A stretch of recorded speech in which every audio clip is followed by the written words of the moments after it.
All right, everybody, we're going to go ahead and get started. Just a reminder, this is a hybrid event, so we've got folks in the room and folks online. But everybody, welcome to today's HMSC seminar. My name is Cinnamon Moffett. I'm the Research Program Manager at Oregon State University's Hatfield Marine Science Center, located in Newport, Oregon.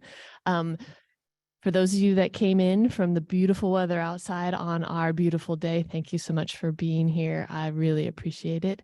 For folks online, we do have your mics, cameras, and screen shares turned off at this point. If you would like to ask any questions for our speaker today, please put them into the chat, and our volunteer, Roseanne, will read them out to our speaker at the end of today's presentation. For those of you in the room, as most of you know, as I look around, I see familiar faces. We do ask that you use a mic when you ask questions. So when today's speaker opens up the question and answer, just raise your hand and I will hand around this mic. Wanted to make a couple of quick announcements. We have a pretty exciting talk coming for our seminar speaker next week on May 4th. We have our yearly student invited speaker that will be here. Her name is Donna Hausen, and she is from the University of Alaska in Fairbanks, and she's going to be talking about bridging the scientific and indigenous point of view. So I'm hoping that folks can come and join us, same place, same time. It will be a hybrid event as well, so you're welcome to join us that way. But for today, we have our speaker who is remote and is on our screen, who was invited to Hatfield, even if it's virtual, by Suzanne Brander, a researcher here at Hatfield. So I'm going to hand the mic off to Suzanne so she can introduce today's speaker.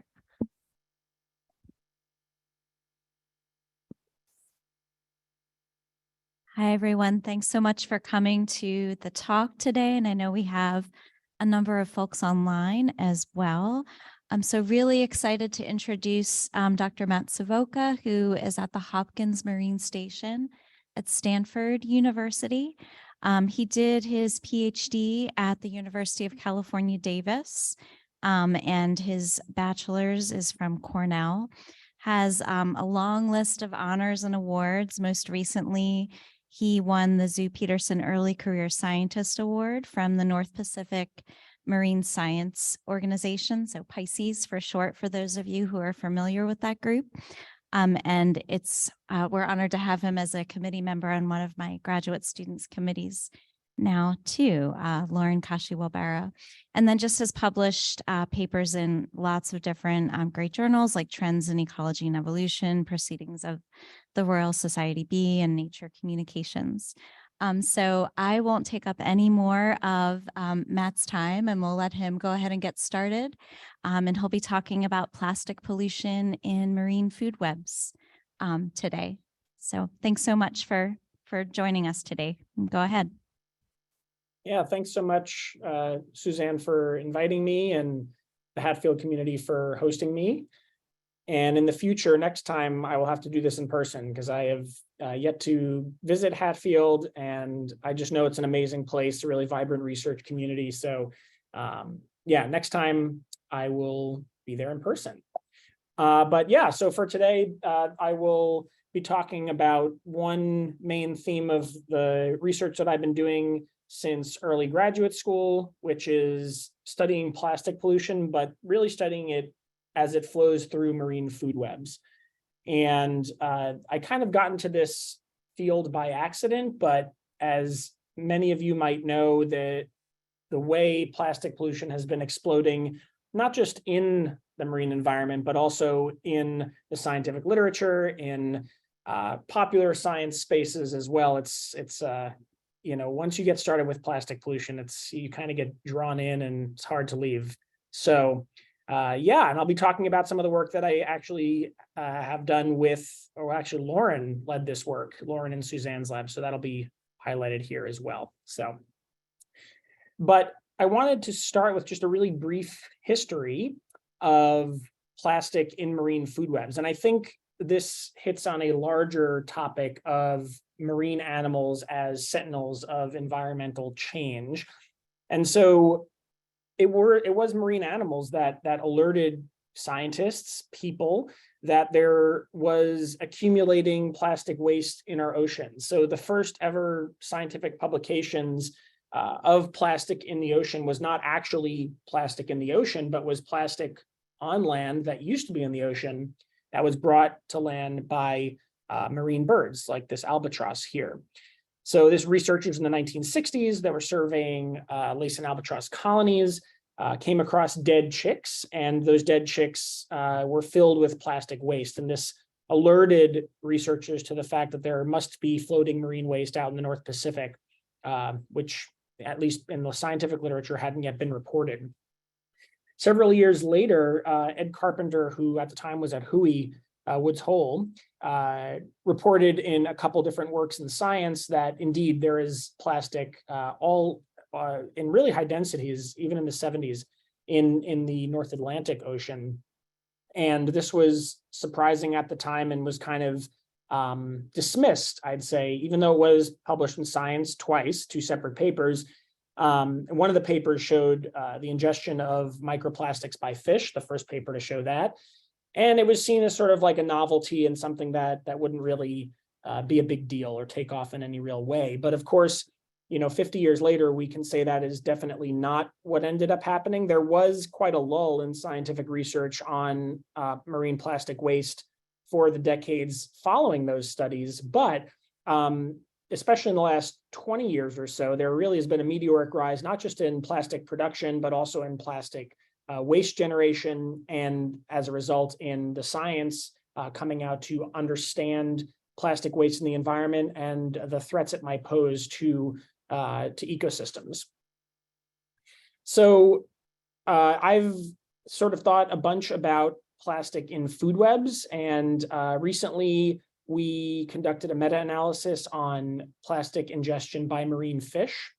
And these are some of the highlights from that study, which I think kind of provide a 50,000 or 30,000 foot view of what's going on with this problem in the global ocean as it relates to plastics in the food web.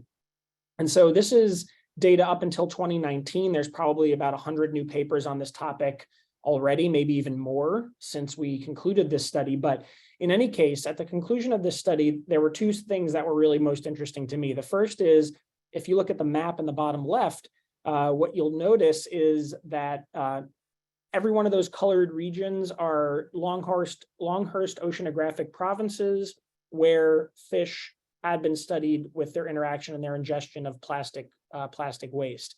But I think what's almost more interesting is how much of the ocean hadn't been studied, even still, for this topic. Over half of the ocean area had not yet been studied in terms of whether or not plastic, microplastics, small bits of plastic were getting into fish and into the food webs of those regions. Now, the reason for that is probably obvious, and primarily because they're just really hard to sample regions. But in any case, there's still a lot more work to be done on this topic, even though there's been such a rapid increase in research being done. And coincident with that rapid increase in research, there also appears to be an increase in the amount of plastic getting into the food web. So when we did our best to control for all the methodologies and do our best to control for all the variation between these different studies, what we found overall is that within the last decade of study, where there was enough data to assess a temporal trend, it does seem like the amount of fish and the number of fish that are eating plastic in the oceans has increased over time. And this trend will probably continue for the next several decades, perhaps. Zooming in a little bit to the North Pacific, and again, probably won't be surprising to anyone in the room here today, but the North Pacific is one of the global epicenters of plastic pollution in the world ocean.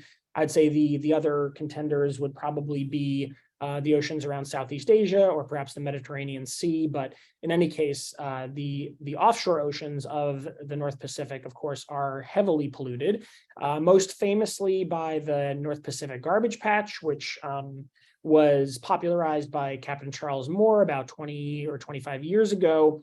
And this is a fairly recent study looking at in higher resolution than was recently available as to where that garbage patch is in relation to the contiguous 48 states and Hawaii there.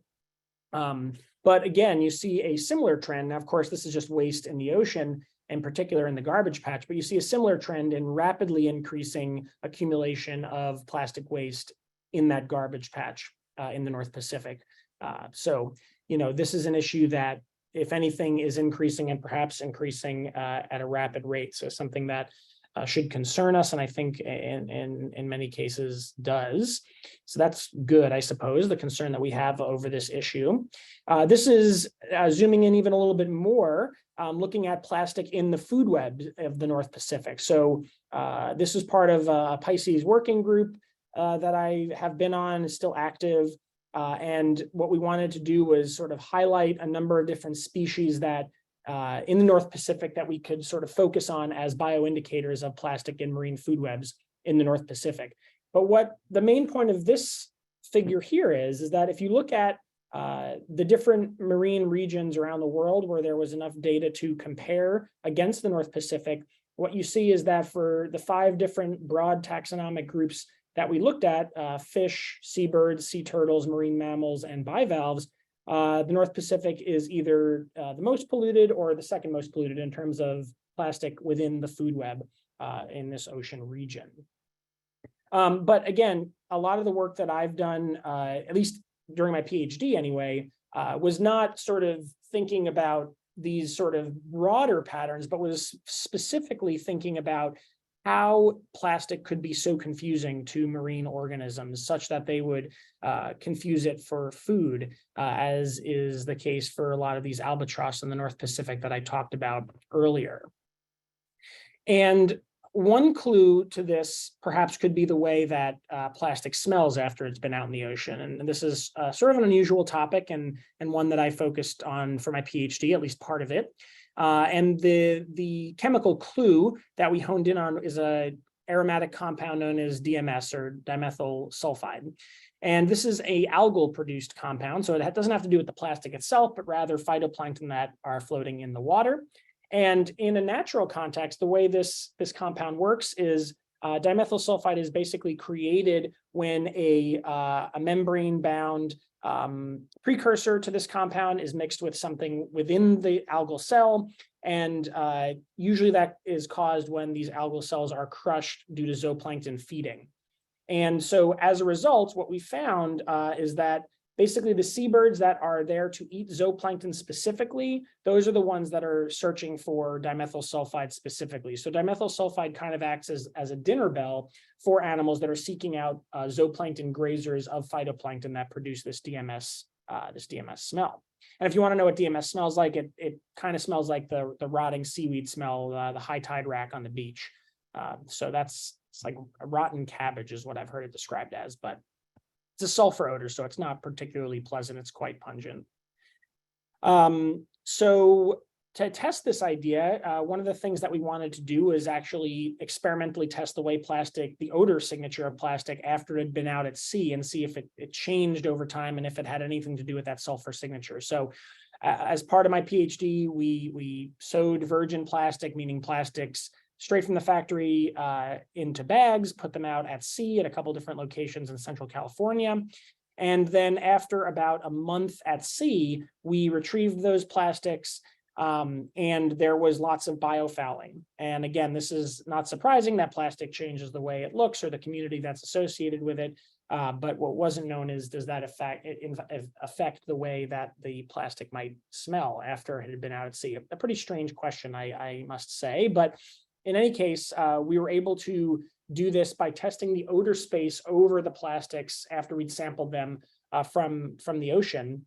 And we used this ancient looking instrument that's now been replaced, but this instrument was older than I was. Anyway, it's a very old instrument, and it was fun to sort of go back in time and use it. But we needed to use a very specific instrument because sulfurs are really hard compounds to measure. So there was a specific instrument that was needed to detect it. And I did this in the wine school of UC Davis. So sulfur compounds in wines are really important in terms of how wines are perceived and how they taste and smell. So there were specific instruments at the UC Davis Wine School that we actually used for this experiment. That was kind of a fun thing to do, to go into their wine institute, and with our ocean plastic trash caused a lot of interesting conversations anyway. But in any case, every sample of plastic we tested that came out of the ocean did reek of this plastic, this sulfur signature as DMS.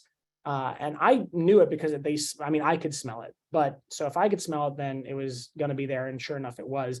Every single sample we tested, the bottom panel there had lots and lots of sulfur-based compounds, primarily DMS associated with them, whereas none of the plastic before it had been put out at sea had those compounds. And if we can smell it, then that means that in theory, animals can smell it too, because the detection threshold of, for example, seabirds are many orders of magnitude lower than our detection threshold, for example, for this compound, which makes sense. This is how these birds make a living. And it's not just birds, other animals like fish, certain species of fish, also primarily zooplanktivorous fish, use this compound to find food. So what we wanted to do next was actually see whether or not we could whether or not animals that we know eat plastic in the wild would be responsive to the odors of plastic that had been seasoned at sea. And so to do that experiment, we tested it on northern anchovy at the aquarium of the bay in San Francisco. It would have been cool to test it on seabirds. I still think it'd be cool to test it on seabirds. It's just a much tougher system to go out in the ocean with all the different variables that you'd have to contend with to actually do a behavioral experiment. But I think that'd be a really, really cool experiment to do in the future. And so summarizing that paper in one visual here, what I'll say is that basically the way plastic smelled after it had come out from the ocean, but not before, induced food search behaviors in these anchovy schools that was indicative of food search, olfactory food search. And again, qualitatively, the way that looks is you could see how the plastic odor treatment and the food odor treatment produces similar responses in those anchovy schools as compared to the control. We had a couple different controls in the study, but as compared to the control, which doesn't actually produce that same response in the anchovy schools.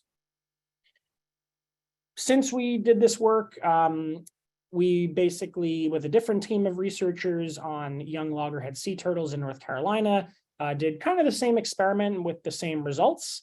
So that was just a neat verification of this idea in a totally different species. And since then, there have been other studies of this sort in things like corals and copepods. So it does seem like perhaps the way the chemical signature of plastic might actually affect how animals are attracted to it, and might explain why certain animals eat plastic more than others at sea. But zooming even further in to the area that I live in and that I primarily focus on, Monterey Bay, California, in Central California. If you haven't been to Monterey Bay, you really should. It's an amazing ecosystem.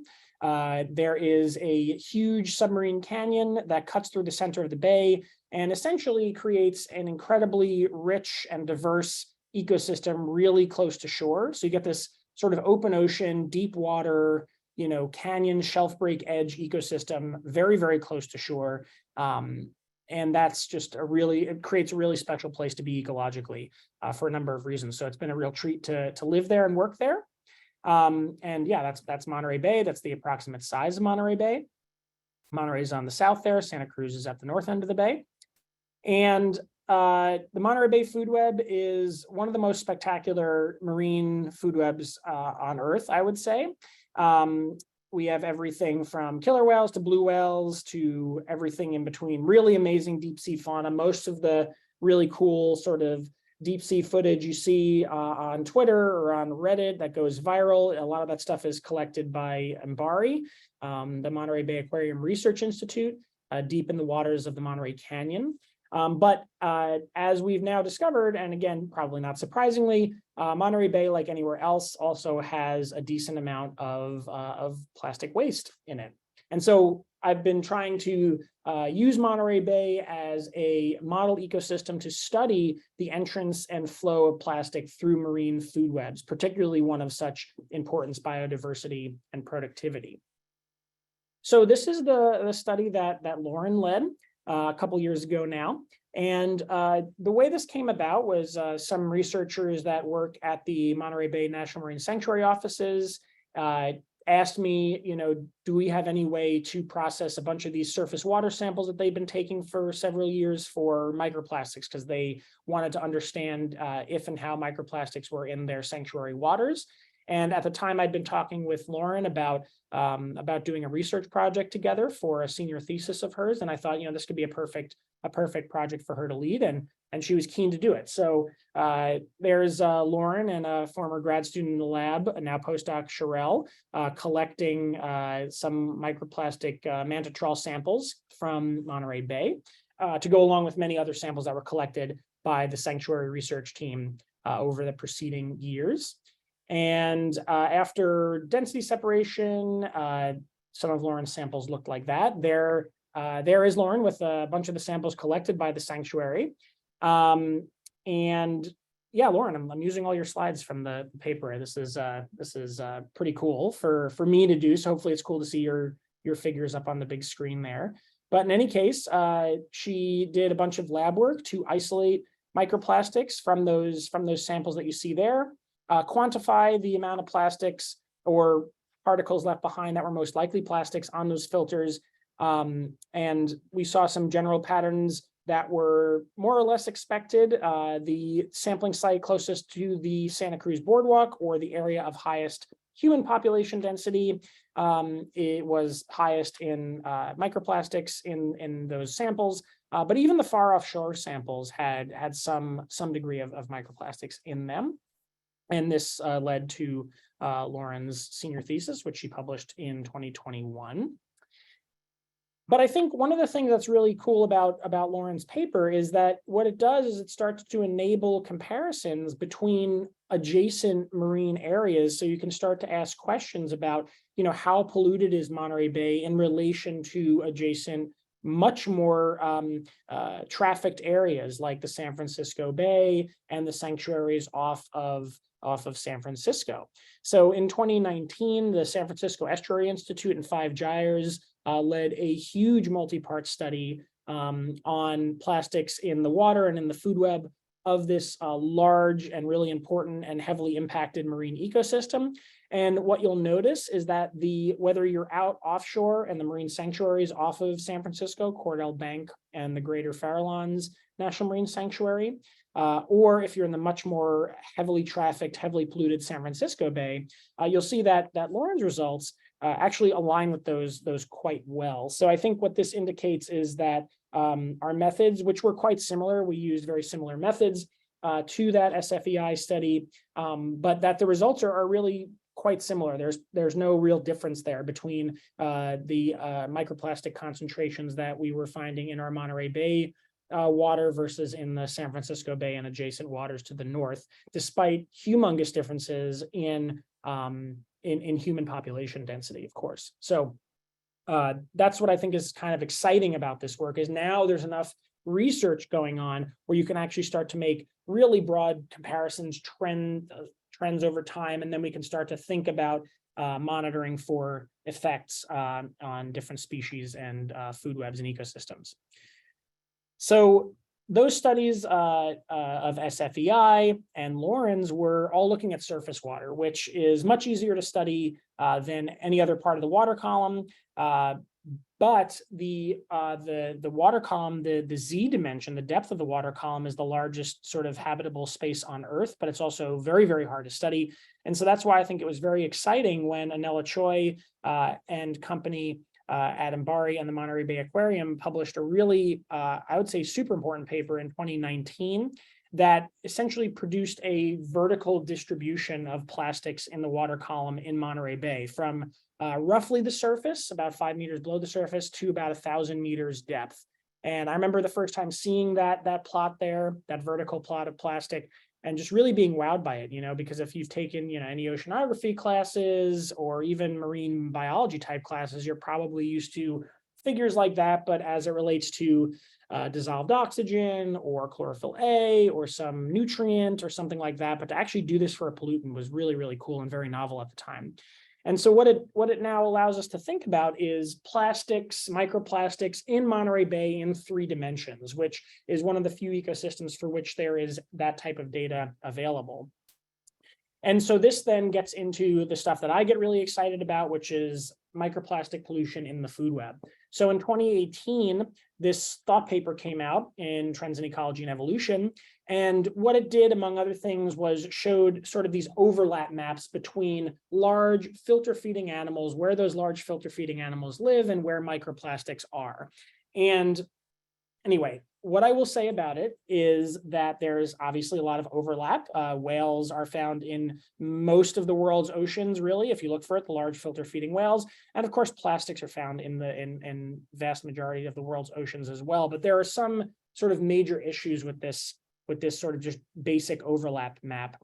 If you know about sort of the microplastic work that I just been talking about, for example, that heat map, which is the approximate microplastic density, it's all surface water based. All those measurements are surface water based. And the hatch marks where fin whales are, that's the approximate range of fin whales, those fin whales are almost always feeding at depth. So it's not clear, at least immediately, whether or not the surface microplastics that are found in those areas of the ocean are going to be relevant to the fin whales that are feeding at depth, and more often feeding in polar or higher latitude waters where plastic concentrations tend to be lower.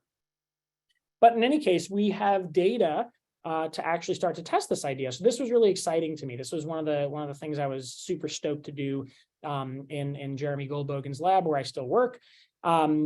Where we have access to these amazing animals in this incredible ecosystem. So this short video I'll show is of a blue whale in Monterey Bay in 2017.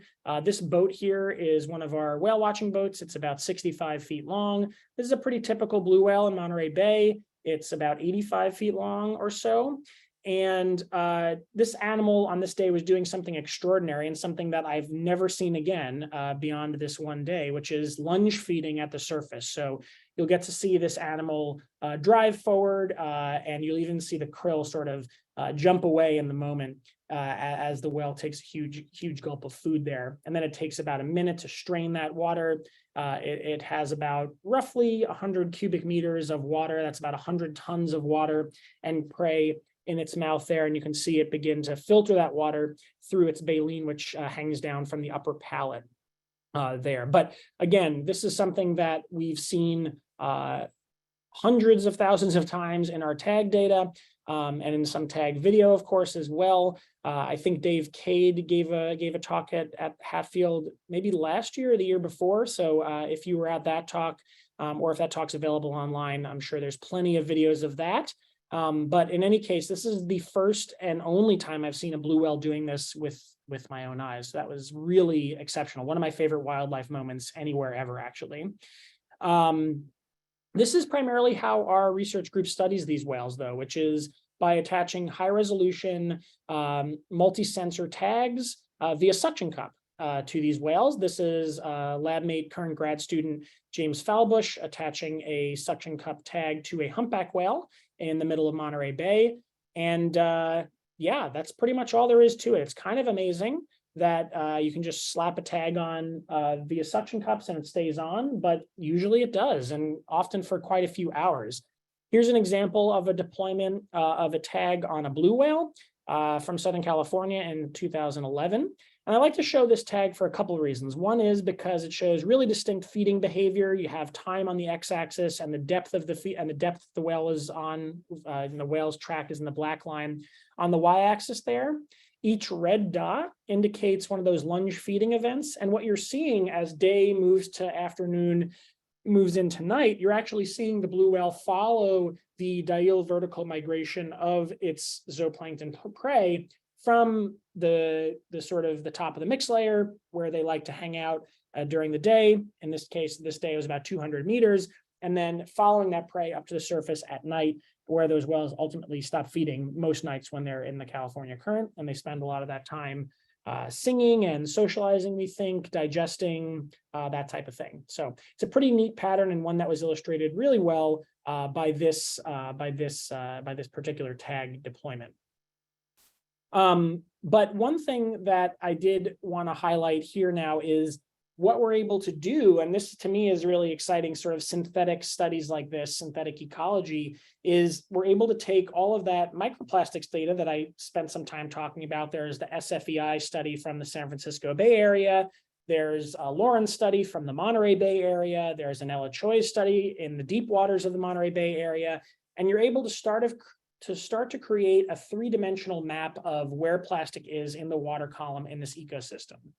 In addition to that, we have now hundreds of tag deployments on blue fin humpback whales in this same ecosystem. So we know where and when and how intense these whales feeding is in this ecosystem. So by basically just overlaying all these different data streams, what we were able to do in this study led by then grad student Sherelle Kahane-Rapport, is to actually create quantitative assessments of potential exposure and ingestion of whales to microplastics and test pathways for how those whales might actually be ingesting the microplastics that they are. Is it primarily through the water that they filter, or is it primarily through the prey that they eat? So we were able to test that hypothesis with these data that I've been talking about and that we show here. So a couple things for these three species of interest. There's two humpback whale plots because one of them shows humpback whales eating anchovy and the other one shows humpback whales that are feeding on krill. But in any case, for fin, blue, and humpback whales, this is a depth density distribution for where in the water column those whales were feeding. And what you might recall is that, in fact, this part of the water column also tends to be the most heavily polluted by microplastics, primarily fibers, microfibers, in the entire water column. So this is already not a great situation for whales. They seem to be filtering water at the most polluted region or location in the water column. But even with that, it seems as though these whales are getting the large, vast majority of microplastics through their prey, so through trophic transfer, rather than through directly through the water itself. And so the y-axis here is on a log scale. So even tiny differences are enormous differences. So when you're seeing really large differences, as you see for all the krill feeding whales in this plot, these are differences of orders of magnitude in some cases. So I think that's really interesting. That's one thing that's really interesting, that by and large, these whales are getting most of their plastic, we believe most of their plastic load, through their prey, almost all of it, 99% in most cases. In addition to that, you see really high numbers in the perhaps millions of particles per day feeding of plastic that gets into these animals. And the question that we get a lot, and we don't have the answer to right now, is what ultimately happens to those plastics they ingest. They probably poop a bunch of them out, probably most of them out, but perhaps not all of them. And that's something that I know myself and other researchers are interested in studying now. But in any case, these numbers were quite exceptional. And so it was, I would say, I always never know what to say about this because, it's like sad, but it's also nice to see other work that kind of corroborates what you're finding. So this is a totally separate study that was conducted in New Zealand on broodies and sei whales. So similar species to blue and fin whales, though a little bit smaller, feeding around New Zealand and the Hauraki Gulf, and using completely different methods. So this was using eDNA and microscopy of scat samples primarily and prey samples from the ecosystem. This study found more or less exactly what we found, which is two things. One, that these whales were likely ingesting millions of particles per day. And two, that almost certainly these whales are getting the vast majority of microplastics that they're ingesting through their prey, so through trophic transfer and not directly through the water that they're filtering. So again, this is a completely different study in a different ecosystem with different yet similar species, and they found essentially the same results we did at a broad scale. So this was kind of nice to see in that regard, but of course, not so great to see for the whales, of course, and the ecosystems that they inhabit. So putting this all together, and we only have sort of very small pieces of a very complex puzzle, which I'll start to show, but I think what we're getting toward is something that's really exciting for me, which is thinking about putting all these different pieces together in an ecological framework where we can start to think about why and how plastic gets into food webs, how it moves through food webs.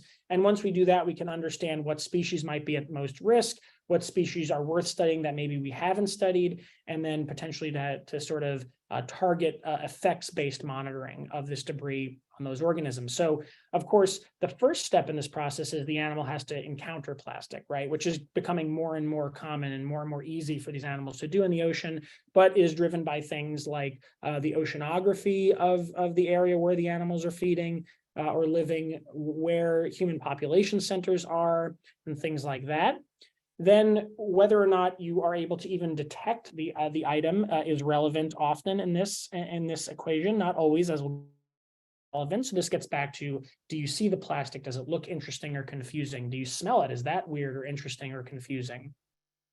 And then whether or not you sort of repeat this pattern is an effect of ontogeny, or it has to do with ontogeny, experience, and learning.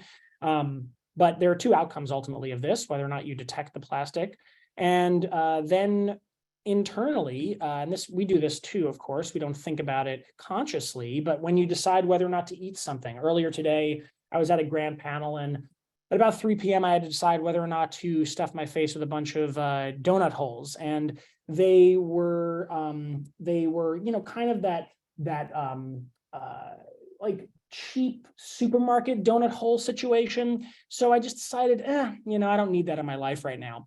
And animals do this too, right? How hungry are you? What's going on? Do you need to eat whatever's in front of you at this moment? And that might change from time to time and would be affected by the availability of other quality food sources, your internal state, the time of year, things like that. And then that leads into whether or not you actually eat the thing, in this case, plastic, right? So food and plastic can follow a very similar continuum with some important differences here, but it's a similar sort of process. But of course, one of the things, like with the whales, we don't think the whales are noticing the microplastics that they're eating. They're eating it inadvertently. So that is also a pathway where animals can and do eat plastic, but they don't actually know they're doing it. This is also what humans do. We are probably ingesting plastic certainly every week, if not every day. And presumably we're not doing it on purpose, but I don't want to speak for everyone. Some people, maybe they're into that. I don't know. But in most cases, presumably it's an inadvertent situation, like with these baleen whales. So in any case, it's been exciting to sort of put some of these pieces of the puzzle down on the board and figure out what we don't know and what sort of studies we can do to fill this in a little bit more. There's even more arrows. How about that? Anyway, moving on, what I want to think about a little bit at the end of this talk here is, so we've talked a little bit about sort of baseline understanding of where plastics are, how much plastics there are in the ecosystem, spoke a little bit about how those measurements in terms of the abundance of plastic, both in ocean water and in organisms, is changing over time. And I think ultimately where this is leading us, and a question that we always get, and rightfully so, is who cares? Does it matter? And that's a complicated question, and one that we're still trying to figure out. But even before we get there, there is certain ecosystems and species that we still don't have baseline data for, like deep sea fauna, like all those different open ocean ecosystems for fish. And then once we get those data, and again, for certain species and certain ecosystems, we can get into these higher level or sort of more complex, but also more interesting questions of what are the trends of that debris over time or in space, and ultimately, what are the effects on those organisms? And I think one of the ways to get there is to focus efforts on fewer species over time, just to sort of hone our huge scientific workforce in on studying a few species more intensely. There still will be plenty of baseline monitoring, sort of new species being reported to have ingested plastic every year. But I think if we sort of focus on these different bioindicator species, we could learn more about things like trends and effects in food webs.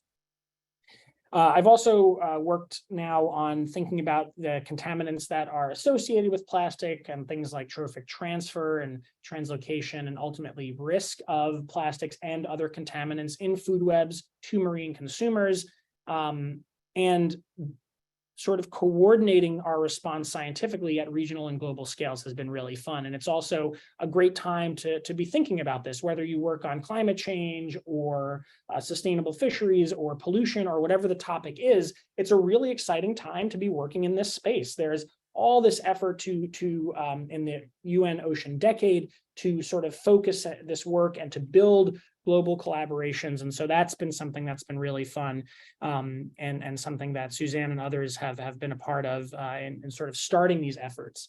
So that's been really neat, because ultimately we want to get to a place where we can mitigate the amount of this debris or pollutants, whatever the case may be, plastics or otherwise, entering the ecosystem and food webs in our bodies ultimately as well. So there's a couple slides that I have taken from my friend and fellow plastics pollution researcher, Scott Coffin, that I want to share with you. There's been, in California especially, some really, I would argue, very exciting sort of coordination on how to transfer what we're learning about the extent and risks of microplastics in aquatic ecosystems and translating that to policy, to regulation. And he's one of my heroes in actually taking science and turning it into policy. So these are a couple slides that I got from him that I quite like. One is to think about how the different pathways in which plastics, microplastics, nanoplastics can impact organisms. There's chemicals, biological pathways like pathogen vectors, but then there's the physical characteristics of the plastic that either might cause food dilution or could cause tissue, or could be translocated to different tissues and cause inflammation, things like that. So these are the three pathways in which plastics might affect organisms. And as part of a recent California Senate bill, the state of California has initiated a statewide microplastic strategy, which includes developing a risk assessment framework where we use standardized methods to look at occurrence and pathways of pollution, not just occurrence, but sources and pathways of this pollution through the ecosystem. And once we're able to do that, we can go back and recommend source reduction strategies. So this is, again, a really exciting blend, at least for me, in taking our science, which is, sort of at the interface of applied and basic science, and taking it into the realm where it might actually matter in the real world. So this has been an exciting sort of journey for me, and learning a lot from Scott about this. I should say Scott works for the California State Water Board, so he is a regulatory scientist. They created as a suite of papers. I believe Suzanne's on at least one or maybe a couple of these.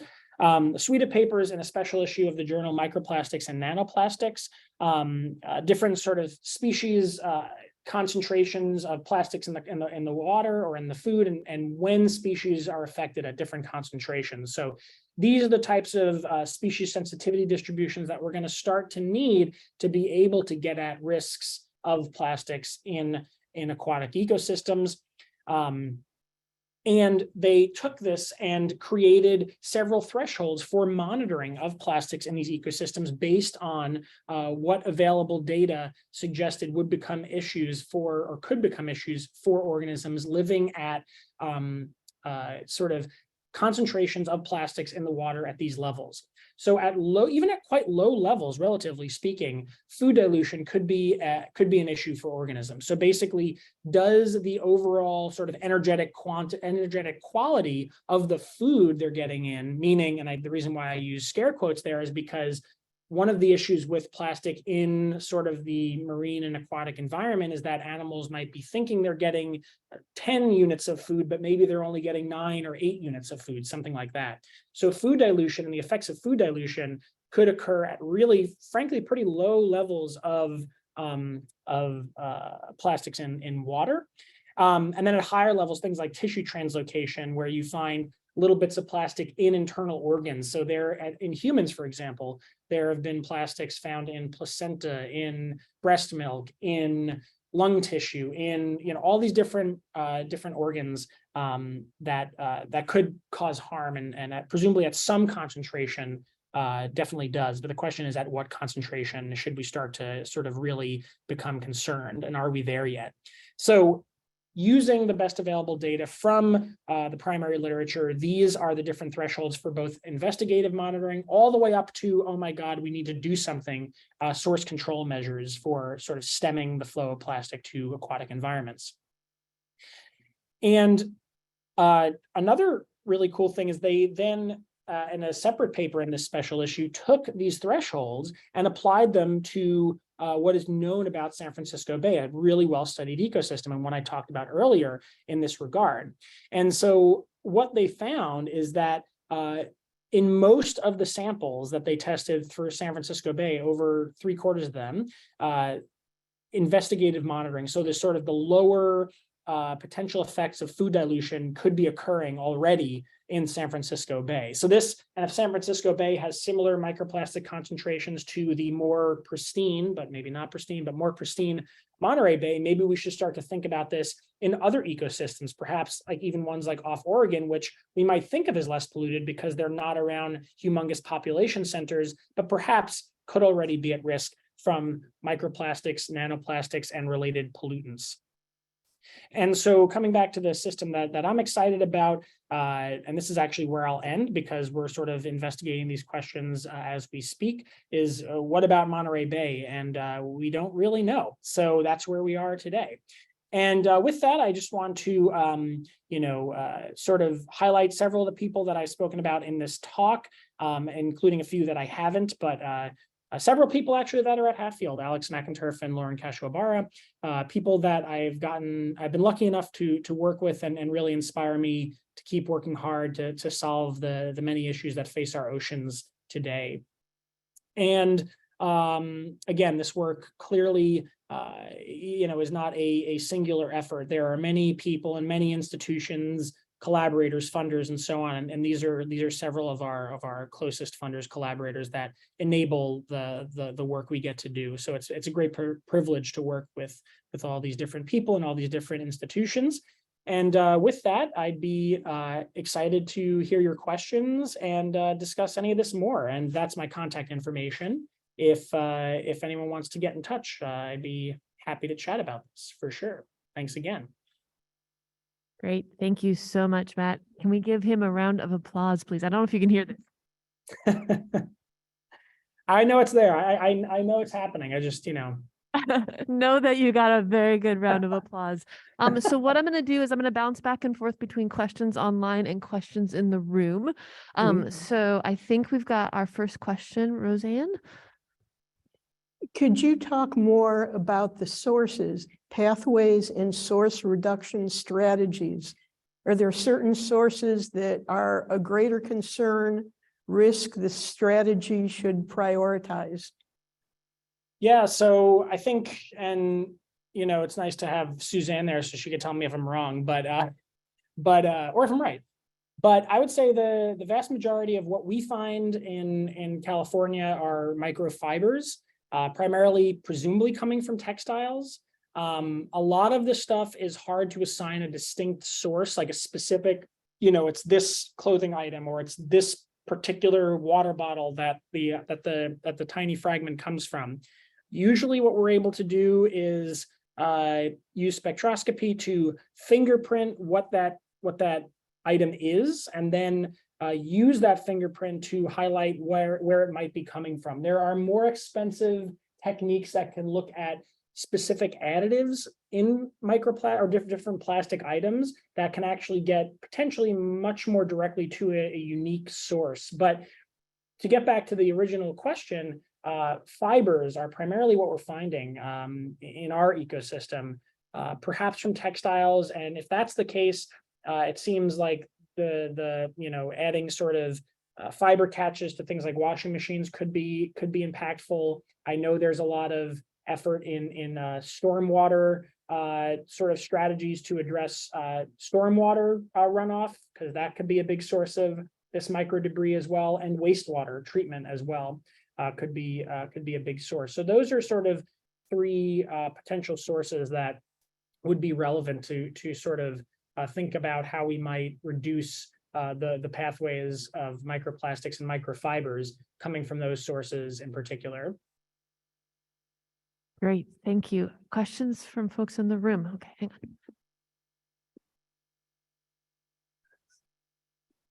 Hi there, this is Chris Langdon. Enjoyed your talk. Thanks. I just had a question about the response you've been talking about in terms of smelling plastics by seabirds and fish.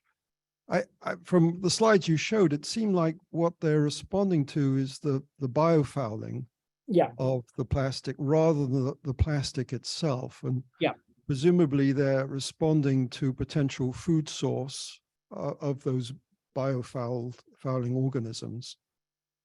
Yeah, no, you're absolutely right. I didn't mention it's a pretty classic evolutionary trap. So it's I think a pretty nice example actually, where you have a stimulus that has evolved over millions of years in many cases, presumably, which is these compounds that are associated with productive areas. And essentially what plastic does is it creates new habitat in areas, or, expands habitat for these primarily microorganisms that aggregate on this debris and can elevate this attractive stimulus. And so a question that I often get in relation to your question is, well, what about wood? What about other items at sea? And the answer is, yeah, I mean, presumably this could happen with that as well. The issue is now there's just far more plastic out there floating in the ocean than most anything else.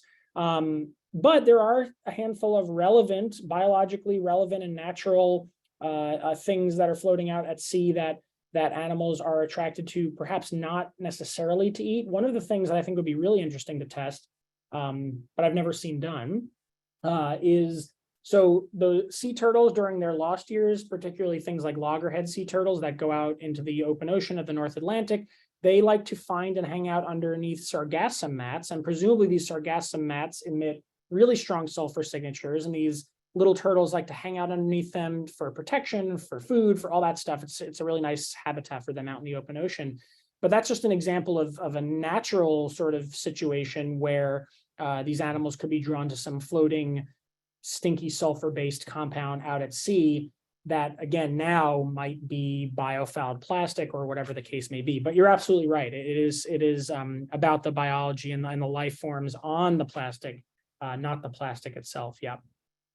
So, playing the devil's advocate here, have there been studies that address the possibility that these aggregates of plastics offshore are actually providing additional food, for organisms that are grazing on those biofouling organisms? Yeah, there's not just that, there have been studies of that, not just that, but also that they're creating refugia, habitat, breeding sites for certain pelagic invertebrates, things like that. So yeah, absolutely. I mean, it's a complicated issue, and one could argue not all negative, right? I mean, because the things you mentioned, yeah, those are things that have been studied for sure. And yeah, no, you're right. Okay. Question from online. Great work. Great presentation, Matthew. Lots Thanks. of work with the charismatic megafauna, and interesting to see that most of the plastics seem to come from their prey rather than directly from the water, which makes sense. Wondering if your behavioral work with the anchovy was followed up to quantify how much they were actually consuming compared to what was in the water. Seems that the work with these types of trophic linked species would be important to focus on. What are your thoughts?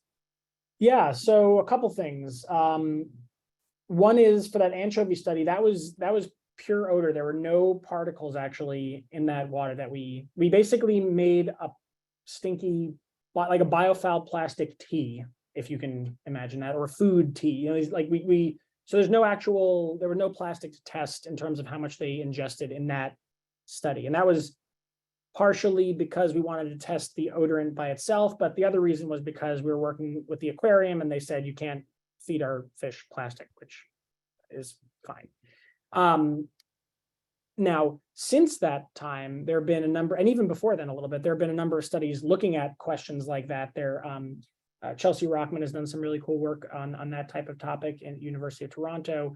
But the one thing that I wanted to touch on is where you say, we found with the whales that they get most of, and that other study I showed found with the whales that they get most of their plastic through the food chain and not through the water. But whales baleen whales, like this humpback whale here, they're very unusual in that they eat huge amounts really low on the food chain.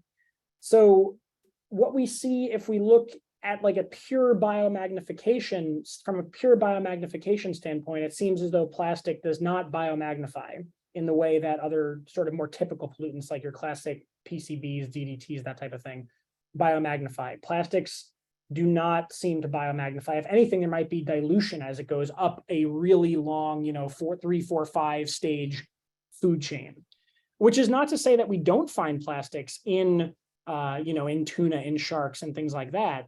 But if plastic has to make it through multiple links in a food chain, at least the plastics that we've looked for so far, you actually see incidents, meaning that there is plastic in top predator fish quite commonly. But in terms of once you correct that for the body size of the animal, again, plastic doesn't sort of bioaccumulate as these other pollutants do. But baleen whales feed really low on the food chain. So they're kind of this double whammy of an animal that eats a ton, but also eats really low on the food chain. For many other animals, for any other charismatic megafauna, that's not the case, right? You think about your, seals or killer whales or sharks or whatever the case may be. They're on trophic level 4 or 5, whatever. Whales are 2. So whales are at, particular risk in terms of their exposure. They're exposed more, we think, than other charismatic megafauna might be for that reason. Yeah. So, but that's a really good question, and I think there's a lot more to be done on it. So hopefully we get to do some of that work. Great. Any other questions in the room? All right. Other questions online?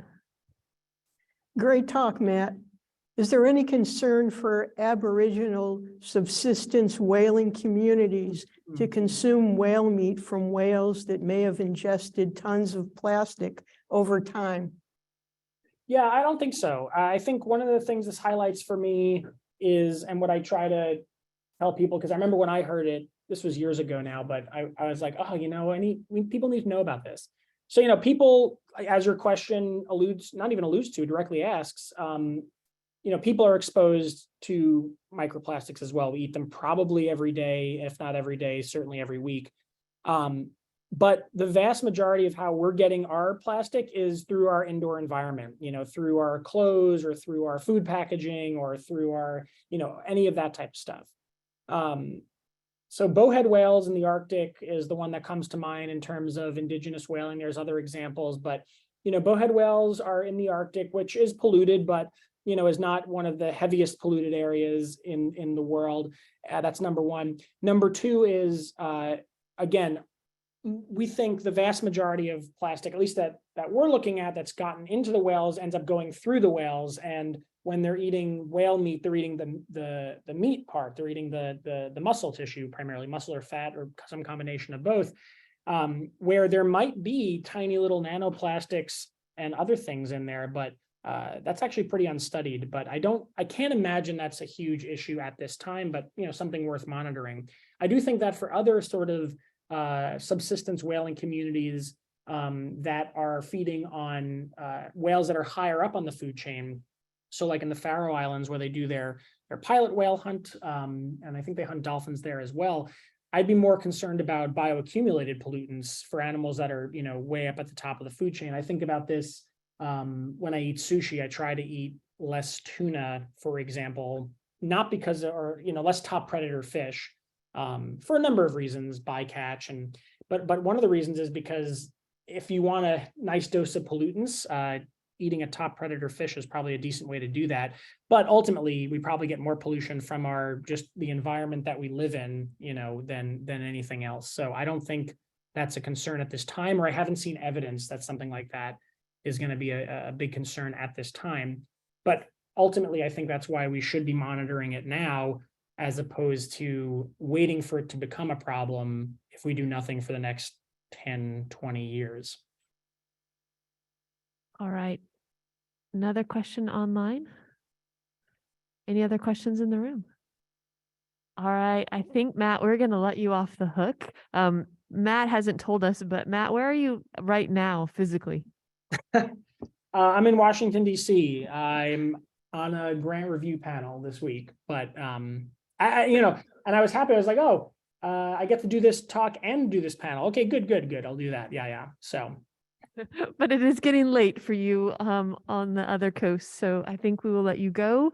And just once again, Matt, thank you so very much for being here with us. We really appreciate it. For everybody in the room and everyone online, I really hope you can join us next week. Same place, same time for our student invited speaker. It should be a wonderful talk. Again, Matt, thank you so much.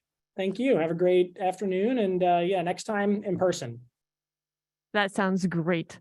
Thank you so much. All right, everybody.